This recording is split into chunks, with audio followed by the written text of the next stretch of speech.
So this lecture is regarding the design of end rings in a squirrel cage induction motor. So we know that in a squirrel cage induction motor, the rotor slot consists of heavy copper bars, and these bars are short circuited at both the ends by means of end rings. So there are two end rings in a squirrel cage rotor. So now we have to design the end ring. For that, we need to calculate the area of cross section of the end ring. We know the number of end rings, that is 2, and we need to find out the area of cross section required for the end rings. And we know that area of a conductor always depends on the current to be carried by it. So first of all, we have to calculate the end ring current. So here, for the derivation purpose, the rotor bars and the end rings under 2 pole pitches is shown. For a certain squirrel cage induction motor, the rotor bars and end rings under 2 pole pitches is shown. That is, these are the bars under the north pole and these are the bars under the adjacent south pole. So 2 pole pitches are considered. So rotor bars are shown here, and there are, as example, we have considered there are 5 bars under one pole. See, bar 1, 2, 3, 4 and 5. Similarly, under this pole also there are 5 rotor bars, 1, 2, 3, 4 and 5. Okay.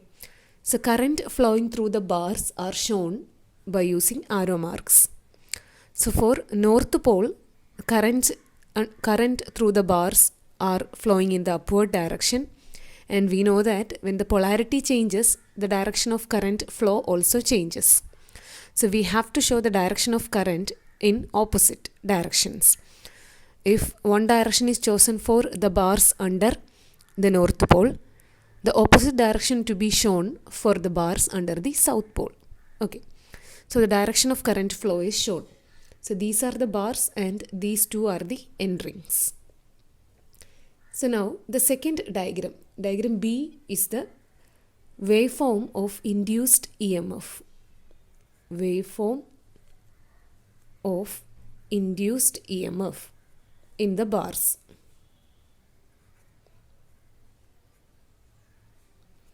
So waveform B is the waveform of induced EMF in the bars, and we can see that the waveform is having sinusoidal shape.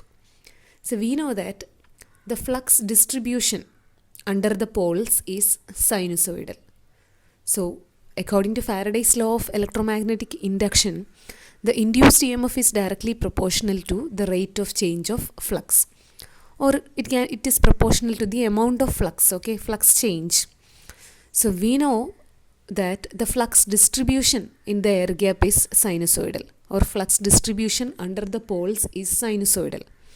The flux is maximum at the center of the pole, and the flux reduces gradually towards the interpolar area, and on the interpolar axis the flux is 0, and the flux increases in the opposite direction. That is, flux is having the opposite polarity under the next pole, under the adjacent pole. Okay. There also the flux increases and reaches the maximum at the center of the pole, and then reduces towards the interpolar area. So likewise, flux distribution is having a sinusoidal shape, and because of that, the induced EMF is also sinusoidal in nature. When flux is maximum, the induced EMF is also maximum. When flux is 0, induced EMF is also 0. So this is the waveform representing the induced EMF in the bars. So it will be maximum for the bar which is located at the center of the pole. Okay. Now we have to mark the current through the end rings. The current through the bars are shown here. Now we have to mark current through the end ring. Okay. So here in this particular case, we have considered that there are 5 bars under each pole. Okay, so see the current distribution. From the bar which is located at the center of the pole, the total current coming from this bar splits into two, divides into two, and half of the current flows towards the bar which is located at the center of the next pole, which is located at the right side, and half of the current flows towards the bar which is located at the center of the pole at the left side. That means this is the bar which is located at the center of the north pole. Okay, so on this bar or in this bar the current will be maximum because induced EMF is maximum in this bar, so current is also maximum. So current coming from this bar divides into two. Half of the current flows to the bar located at the center of the south pole on the right side, and half of the current flows towards the bar which is located at the center of the south pole on the left side. See, the current flow is shown here. So there are two currents coming from the bar at the center of the north pole. Half of the current flows through the end ring, and then it enters into the bar located at the center of the south pole. Then it again flows through the end ring and completes its path. Okay. Similarly, for this particular bar, the current flows in the upward direction, then through the end ring, and completes its path through one bar which is located under the south pole, that is this bar. Okay, so see, for this bar current flows like this, then through the end ring, and it completes its path like this. And for this bar current flows like this, then through the end ring, and then through the bar under the next pole of opposite polarity and completes its path. So this is how current is flowing through the end ring. Now we have to draw the waveform of bar current as well as end ring current. So we can simply draw the waveform for bar current because it will be directly proportional to induced EMF. Current in each bar will be proportional to induced EMF in the bar. So the waveform will be same as that of the induced EMF waveform. Okay, this sinusoidal waveform. So here this waveform with solid line shows the waveform of bar current in the bars. Same as that of the induced EMF waveform. Now we need to draw the waveform corresponding to the end ring current. Okay, so consider this particular point, that is current flowing through the bar located at the center of the pole. See, the current is maximum in this bar. So bar current is maximum. For this particular bar current is maximum, and refer to the end ring at this particular point. See this particular point in the end ring. So in this particular point there is no current in the end ring because in the end ring the currents are flowing in the opposite directions. So the total current coming from this central bar divides into two equal halves, and one half is flowing towards this direction and one half is flowing towards the opposite direction. So equal and opposite currents are flowing through this particular section of the end ring, and hence net current in the end ring is 0 here. So we need to mark the end ring current as 0. Okay. Now I am coming to this point, that is the point corresponding to the interpolar axis. See, at this point the current from all the bars are here at the end ring.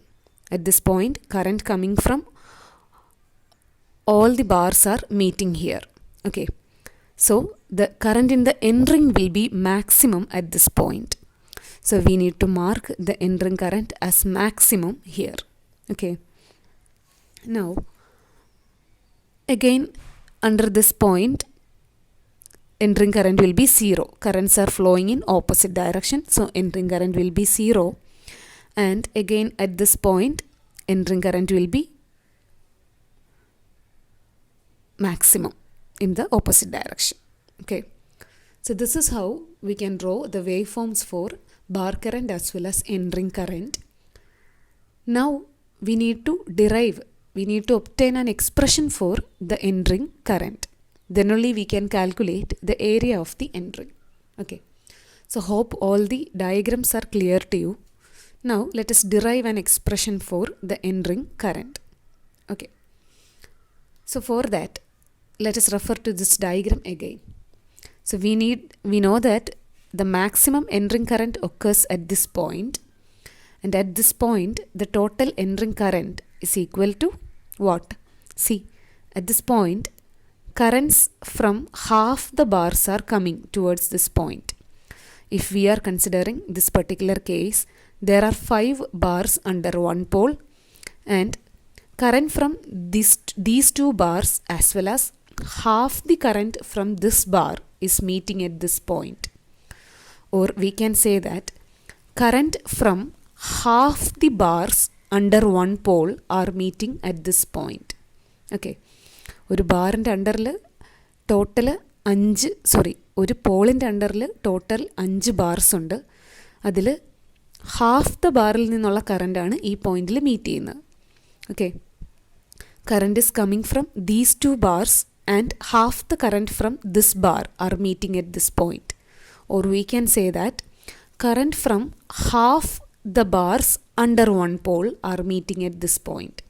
Or maximum current in the entering is equal to current from half the sum of currents from half the bars under one pole. So let us write it as an equation.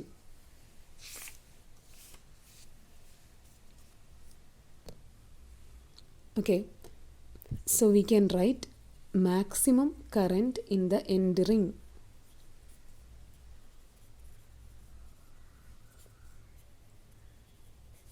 that is IE max, maximum value of entering current, is equal to bars per pole divided by 2 into current in 1 bar. Okay, so current is coming from half the bars under one pole, that is bars per pole divided by 2, that is half the bars under one pole, into current in 1 bar, that is the total current coming at the entering. So bars per pole, we can write bars per pole as total number of bars, which equals total number of rotor slots, divided by P. This is the bars per pole, divided by 2. So SR by 2P into current in 1 bar. So let us take it as IB max for instant, maximum current in 1 bar. Okay, that is the maximum value of current in the entering. Okay, but we know that the bar current varies sinusoidally. So the current in all the bars does not occurs the current in all the bars will not become maximum simultaneously. Okay, so current in the maximum value of bar currents will not occur simultaneously. If the current in 1 bar is maximum, the current in the another bar will be some other value, and current in some other bar can be 0. Okay, so bar current distribution is sinusoidal. The maximum value of all the bar currents does not occur simultaneously. So we need to take the average value of bar current. Okay, bar currents does not reaches their maximum value simultaneously. So we need to take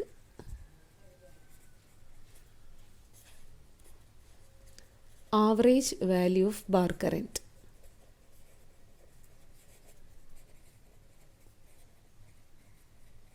Okay, so we know that the bar current is having a sinusoidal distribution. Then how can we write the average value of bar current? IB average is equal to, we know that average value is for sinusoidal wave, the average value is equal to 2 Im by pi, 2 into maximum value divided by pi. So average value of bar current can be written as 2 into maximum value IB max divided by pi. Okay, substituting the average value of bar current in this equation. Instead of IB max, instead of maximum value, we are substituting the average value. So we will get maximum value of entering current IE max is equal to 2 by pi into, SR by 2P into IB max. SR by 2P into, instead of IB max, we are substituting the average value, that is 2 by pi into IB max. Okay, so actually we have considered the maximum value of current. Now instead of maximum value, we have substituted the average value. So current, not all the bar currents becomes maximum at the same time. So we have considered the average value of bar current. Average value is 2 into maximum value divided by pi. Okay. Now here also this term IB max, the maximum value, and we are going to express the maximum value in terms of RMS value. Okay.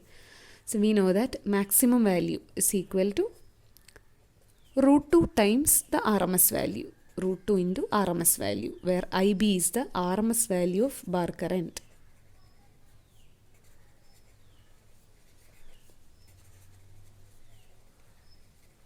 Okay, so we have expressed the maximum value of bar current in terms of RMS value. So instead of IB max, we can substitute root 2 into IB. So maximum value of entering current becomes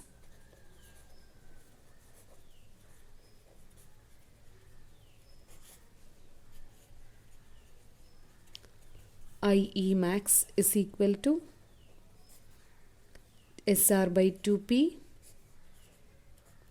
into 2 by pi into root 2 into IB. Okay. Now again, this is the maximum value of entering current. We have seen that the entering current is also having a sinusoidal distribution, and hence we can calculate the RMS value of entering current.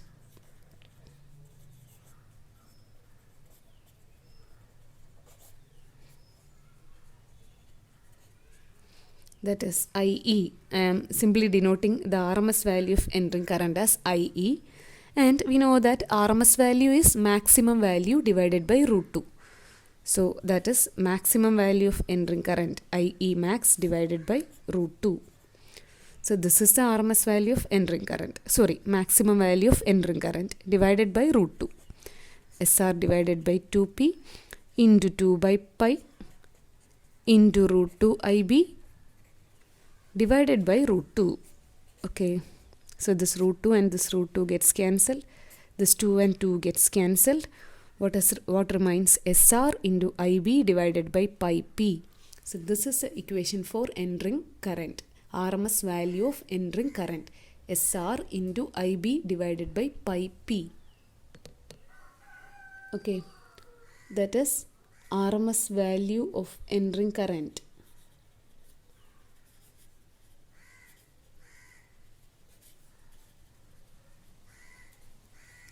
IE is equal to SR into IB divided by pi P. So this is an important equation. We need to by heart this equation for calculating the entering current. IE is equal to SR into IB divided by pi P, where SR is the number of rotor slots or rotor bars, IB is the rotor bar current, RMS value of rotor bar current, and P is the number of poles. Now we can simply calculate the area of entering. We are actually calculating the entering current for obtaining the area of cross section. Area of cross section of the end ring is equal to current flowing through the end ring divided by current density, IE divided by delta E. This is how we can design the end rings of a squirrel cage rotor.